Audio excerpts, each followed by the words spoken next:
So today I hope to bring you some real value with the solution for a problem that's plagued 6 Gen Camaro owners from the beginning. And get this, no special tools, and it should cost you less than 15 bucks. Let's get to it.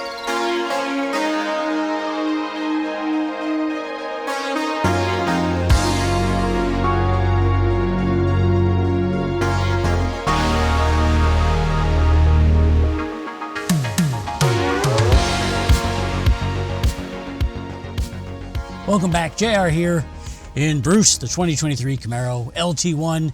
Just got a recent ding on the windshield, which if you saw my short, you know all about. It sucks, but we'll get that fixed soon. But no, I'm here for something else. If you have one of these cars, you probably love just about everything about it, except for these few design choices that just kind of leave you scratching your head. Everything from the hilariously small center console that you can barely put a phone in, the storage space for the back seat that you cannot put a cell phone in. Then there's the lack of recline in the motorized seats. That's it.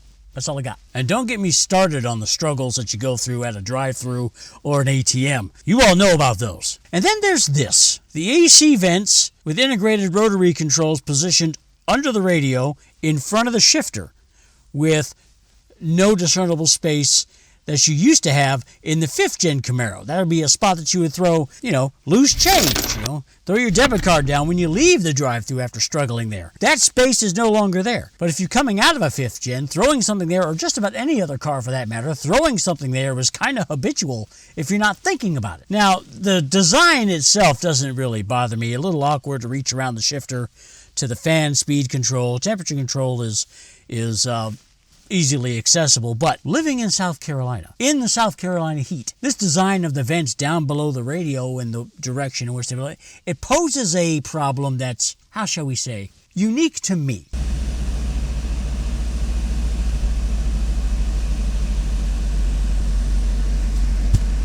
And then for some reason, very curiously, right under the vents where it meets the console, there is a small gap. It's probably a modular install. That's probably why there is a gap. It would be nicer if it sit flush.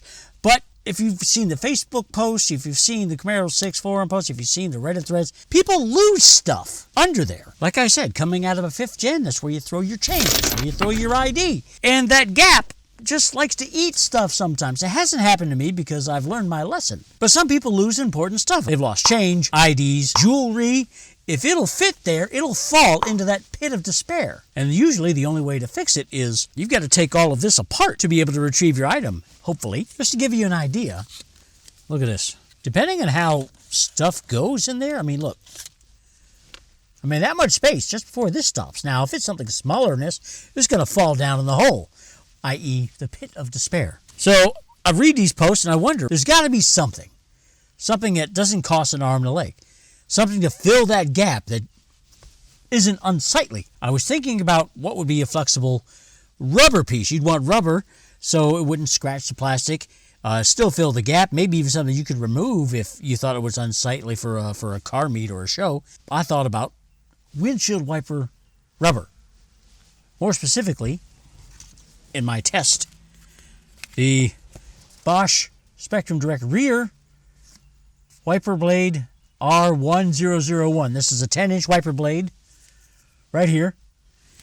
You can disassemble this and get the rubber out fairly easy. This will come out real easy because I've already taken this apart several times. So to get this rubber out, it's not difficult. You have to bend the rubber or where the metal framework is dug into it to hold it in place, and then you got the metal that gives it rigidity here.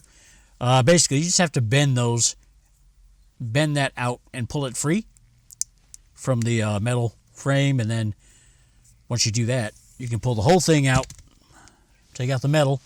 This one is coming apart more easily since I've already had it apart a couple times. But so you have a 10-inch piece of rubber, has this tapered leading edge, which I think would have it fit in there snugly. Is you have to measure it. This is 10 inches. You need to find the center point and make an indiscreet mark that you won't be able to really see, but you have to use that to line up the center on the top of the triangle on your emergency flasher buttons. But once you have this out, it's real simple.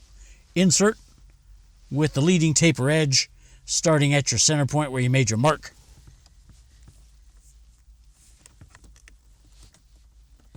Like so, and just work it into the gap all the way through, on both sides. Here I'm just doing this real quick, but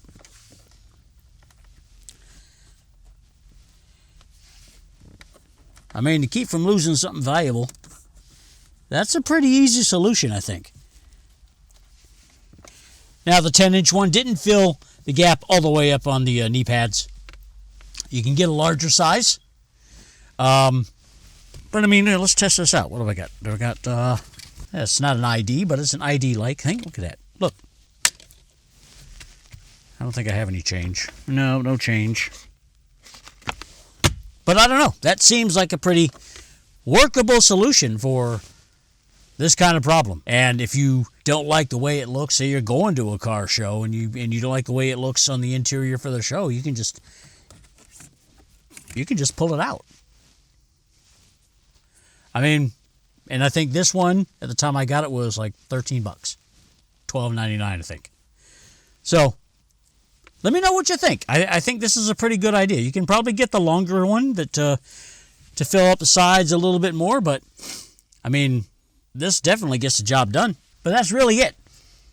$13 piece of rubber can keep you from losing something valuable. But let me know in a comment below. I'm curious to find out what the most unusual items are that has fallen into the pit of despair.